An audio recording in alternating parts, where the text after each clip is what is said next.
This one is maybe the worst one on the list. Not having a, when you was younger and you was like, damn, I wish someone told me about this before I made this mistake. Or when you get older and you're like, damn, if only I knew when I was younger. Well, that's why I'm here today. I'm going to be telling you about the 10 worst financial mistakes you could probably make as a young man or woman, whatever. Let's get into it. First mistake, designer clothes. Hate to see it, hate to see it. A lot of people would get their first job or start trapping or doing whatever they do to get money. And the first thing they do is go and start buying designer clothes. What are you, 13 years old, wearing a Gucci? Like, bro, come on now. And I'm telling you this because I was one of them. I was the kid who, when I got my first job, I started buying product glasses and belts and just dumb stuff, bro. I didn't splurge. I didn't go too crazy, but I definitely was buying stuff that was just outside my budget. And looking back at it now, I barely even ended up wearing that stuff. It's just like, come on now. You're wasting money you could be investing in other things like that and spending them on hundreds of dollars of designer goods that do nothing for you at all. Complete waste of money, number one. Number two, expensive car. Now, this is one of the worst mistakes you can make. An expensive car when you're young, that shit gonna drain your pockets. Maintenance, the actual cost of getting the car. If you finance it, then you got the high interest rate because your credit score is not good if you're young, most likely. And then just the overall stress of having that car payment you got to make. One of the best decisions that I made that progressed my financial future was waiting and buying my sister's car off of her. I was actually gonna buy, when I got my first car, I was gonna buy a Ford Focus for about $15,000 cash, which wasn't gonna be a bad idea. But then my brother convinced me to just buy my sister's car off of her for about $3,000. So I finished her payment, the payment she had left on the car, and she got a new one. She was in a better financial place to get a new car. I definitely could have bought the car for 15,000, the Ford Focus, but looking back at it, it's like the opportunity cost doesn't even outweigh. So I spent $3,000 paying off the car in full, and then that left me with another $12,000. And this was during COVID time, so just know that money went to good places because I was able to invest that 12K right back into the market during that time. And had I spent the 15K, that would be 12K less I would have to invest.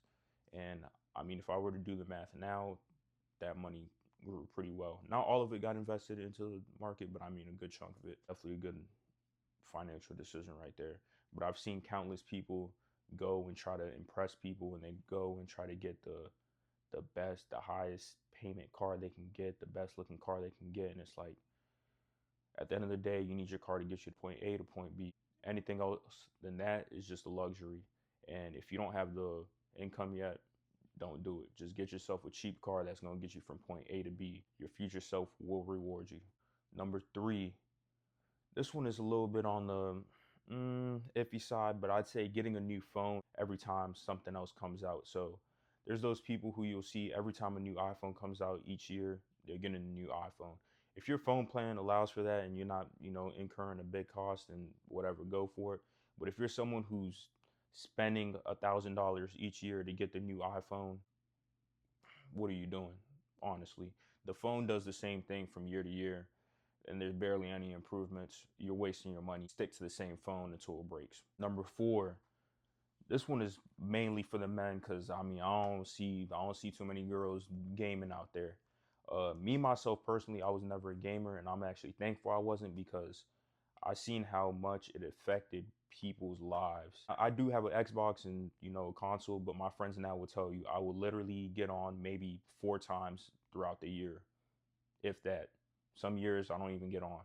So it's like the Xbox, the PlayStation should be a complete luxury. If you have nothing else to do, then you get on. But that's simply not the way people treat it.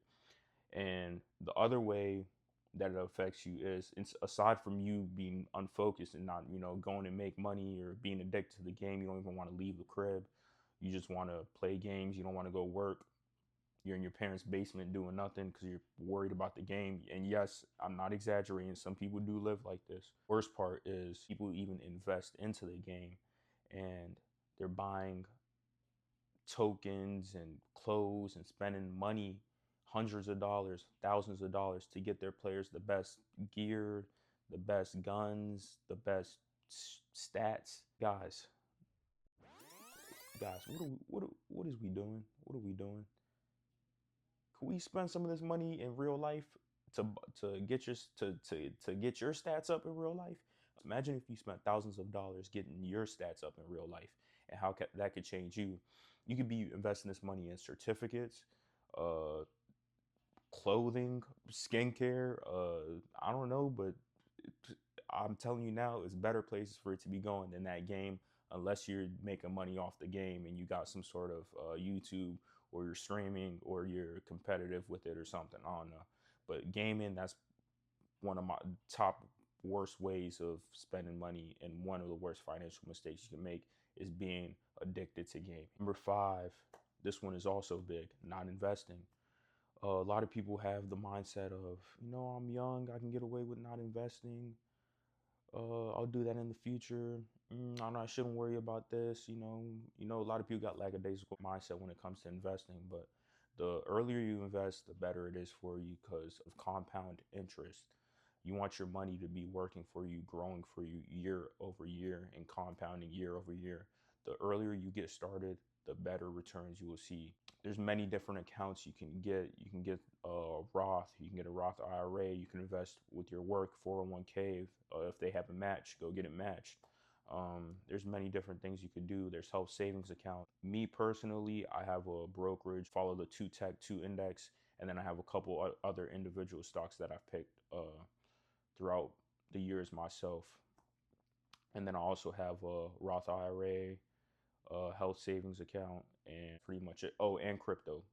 Guys, get involved with crypto. I'm not saying you got to throw the whole bag into it, but you should definitely put in a little bit of money into the reputable cryptocurrencies. And this is not investing advice. I can't give investing advice, but that's what I would do. I have money in Ethereum and then Bitcoin. Those were my two cryptocurrencies that I invest in. Number six, this one is maybe the worst one on the list. Not having a credit card or not getting started building your credit history.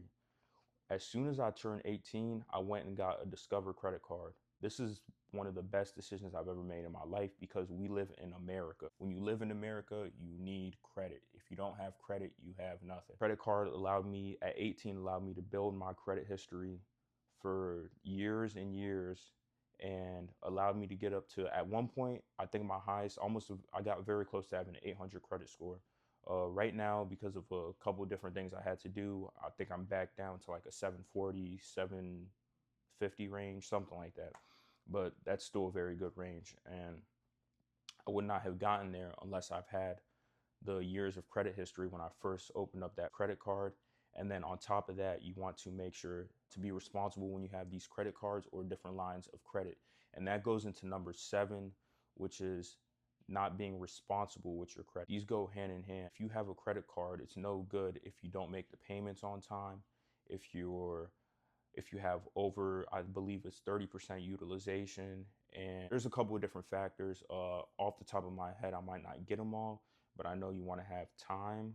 So you want to have good credit history, time, utilization to be under, I believe it's, let's just go for the lower. Let's just say under 10%, but I think it's 30. I think it might be 30, but the lower the better, the utilization, the better.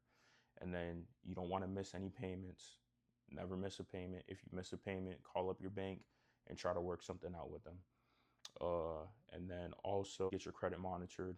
Make sure that no one's opening up accounts or that you don't have too many inquiries getting opened up in your name, because that will also lower your credit score.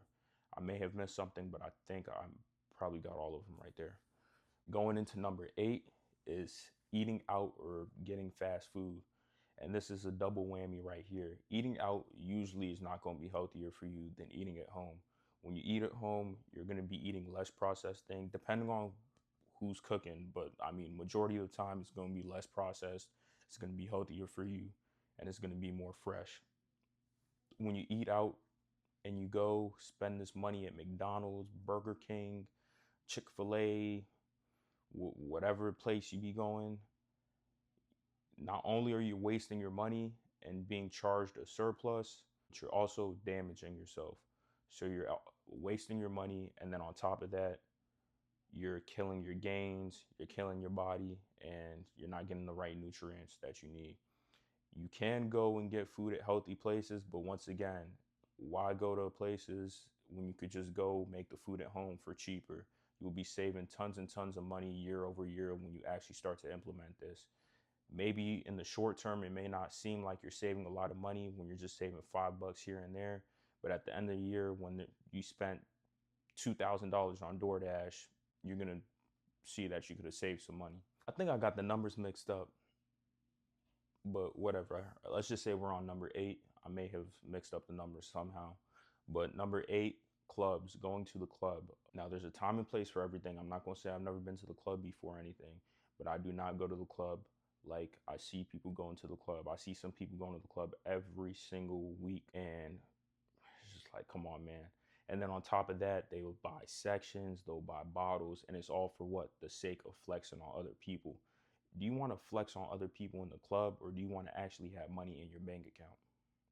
You got to decide. A lot of this stuff is just flexing. You got to realize if you may have something wrong with you if you have a problem with flexing, because you probably got some sort of deep down rooted insecurity that you need to go figure out. You need to go see a psychologist, psychiatrist, and go figure out why you think you need to flex on people to feel some sort of self-worth. And there's nothing wrong with having good things, but there's a difference between having good things and just, doing stupid stuff like just popping bottles worthless in the club just to flex on people. And like I said, there's a time and place. If you do this every once in a while, once a quarter or something like that, then I mean, go ahead if you got the money to do it, if it makes sense financially. But I mean, I'm talking to the people who have nothing and they're still making it a priority to go to the club. You got to stop. Save your money, stay home. Number 9, this is also a big one, moving out too early.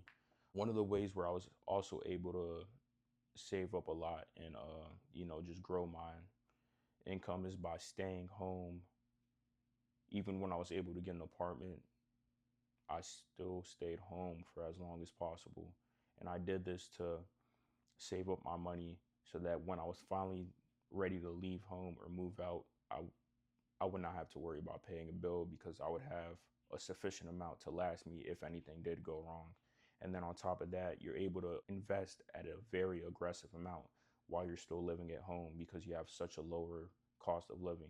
If you're blessed enough and your parents aren't charging you rent, then please just stay home. And even if they are charging you rent and it's not that much, still stay home for as long as you can. Obviously, we don't want to be 30 years old in the crib, but do what's smart for you. And if you need to, stay home, especially in this economy. Uh, One thing that I see a lot of other cultures doing, I'll see a lot of Hispanic people, Middle Easterns, they'll stay in the house together. And that's how they really build their wealth because everyone's pulling together their wealth and reducing a lot of the cost of living so that one person isn't getting the brunt of these increased costs of living. And that's very smart and they get ahead like that. So, I mean, I feel like we should all implement that a little bit. Number 10, uh, it could be the worst financial mistake you make, and it could also be worth it, I guess. But I don't know, man. I'm wishy-washy about it. But I'd say going into debt for school. If you have a plan, going to school is not bad. But then there's also the chance of what happens to a lot of people. They go to these fancy schools. They don't go to community college first. They don't try to do anything to reduce their costs. They have no scholarships. They don't join the military to pay for school or nothing. And then they end up having loads and loads of student debt that they have to pay back after they leave school. And this could really set you back financially. If you ever have to apply for credit, if you ever want a loan and you have that hanging under you, that's going to drastically reduce what you could qualify for. And no one wants to live with a huge burden on their head like that they have to pay. There's some people living in their 60s who still haven't paid off their student loans. And I mean, it's not a way to live. You don't want to have a crazy amount that you can't pay off. So make sure you have a plan to pay for school if you do decide to go that route.